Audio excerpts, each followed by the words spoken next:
Now, let's talk a little more about mental health.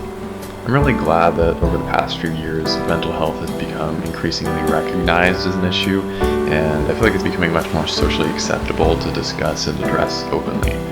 I'd say historically most people have been pretty open to discussing other health conditions where it seems like they can't be blamed for it.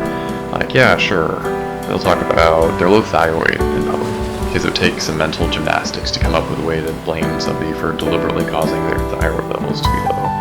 But at the same time, I think people have historically been more comfortable blaming, or at least failing to be empathetic towards or understand mental health, because once again, the brain is just tied so closely to identity. And society is much more prone to blame that intangible part of us that has agency, the part that makes all of our choices, as the cause of mental illness as a result, completely neglecting the entire very real physical organ that is the brain.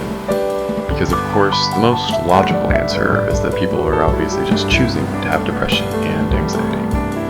Sarcasm aside, I really do think that this is something we've been making great progress on, which is great news because I don't exactly anticipate mental illness going away anytime soon.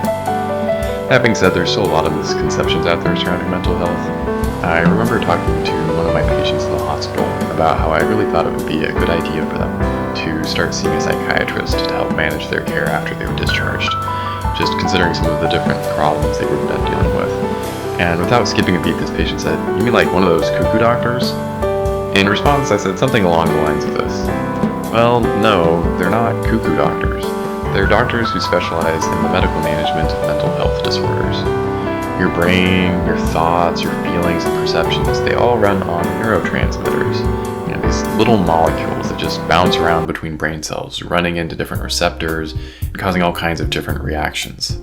Sometimes the amount of these neurotransmitters, or how often they're running into receptors, or the pattern they're being released in, or any number of things going on within or between brain cells can go wrong, and this can cause mental illness.